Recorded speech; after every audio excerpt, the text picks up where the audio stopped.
श्री स्वामी समर्थ. जय जय स्वामी समर्थ. नमस्कार स्वामी भक्तांनो. हा शक्तिशाली मंत्र तुमच्या कानावर येणे म्हणजे ही साधी गोष्ट नाही किंवा हा योगायोग नाही. हा स्वामी महाराजांनी घडून आणलेला योगायोग आहे. तुम्ही आज कोणत्याही मंदिरात नाही गेलात तरी चालेल, कोणतीही पूजापाठ नाही केली तरी चालेल किंवा कोणतीही सेवा नाही केली तरी चालेल. फक्त आज स्वामी महाराजांचे मनापासून नामस्मरण करा. आज अंतकरणातून फक्त हाक मारा, स्वामी स्वामी. तुमच्या हाकेच्या अंतरावरच असतील, कारण स्वामींचे नामस्मरण जो भक्त मनापासून करतो, स्वामी महाराज त्यांचे कायम रक्षण करत असतात. स्वामी महाराज आपल्या अवतीभोवतीच असतात, तेही अदृश्य रूपाने वास करत असतात. एक हाकसुद्धा तुमच्या अशक्य गोष्टी शक्य करत असतात. एवढी ताकद स्वामींच्या नामस्मरणात आहे. मग ती कोणतीही गोष्ट असो, तुमची आर्थिक अडचण असेल, तुम्हाला कामात यश मिळत नसेल, रात्रंदिवस कष्ट करूनही हातात पैसा शिल्लक राहत नाही, तर फक्त स्वामींचा हा गुप्त मंत्र फक्त 51 वेळा तुमच्या घरात लावा किंवा 5 मिनिटे मोबाईलवर लावून ठेवा. तुम्ही स्वामींना 1000 मागाल तर स्वामी तुम्हाला लाखो देतील. कारण जेव्हा या ब्रह्मांडाचा नायक आपल्या भक्तांना काहीतरी देण्यासाठी उभा असतो, तेव्हा त्यांची झोळी अपुरी पडते. या मंत्राने तुमच्या मनात सकारात्मकता येते आणि तुमच्या सर्व चिंतेचा भार स्वामी स्वतः घेतात. तुमची शारीरिक त्रासापासून सुटका होते. हा मंत्र साक्षात स्वामींचा कृपा आशीर्वाद आहे.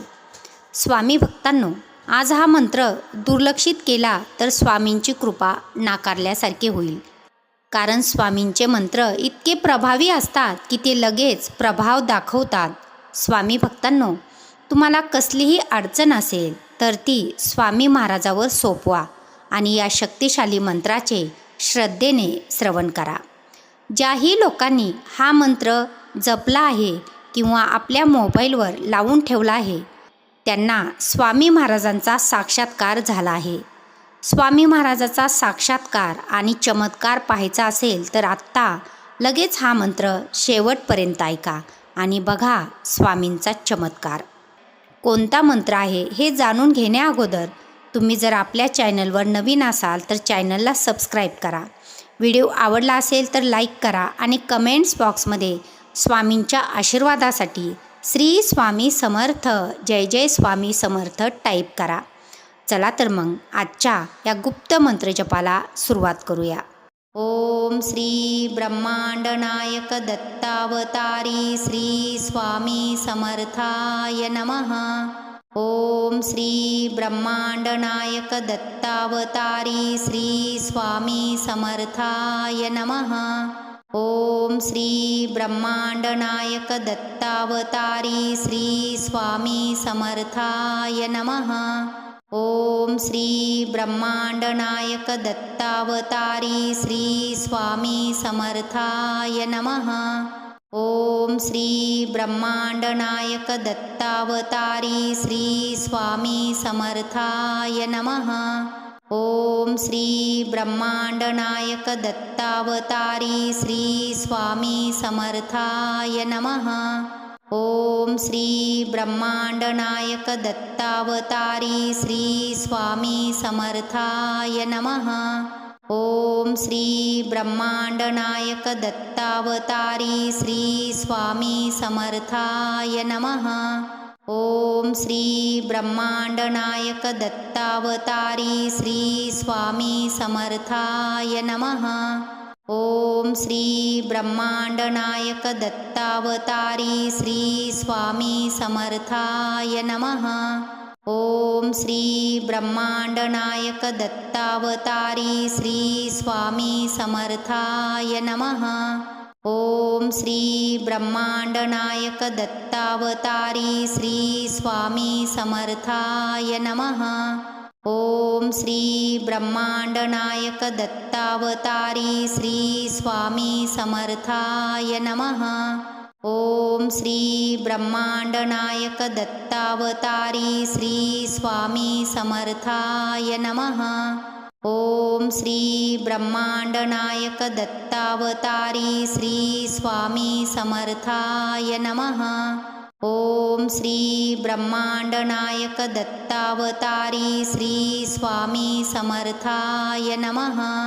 ओम श्री ब्रह्मांडनायक दत्तावतारी श्री स्वामी समर्थाय नमः।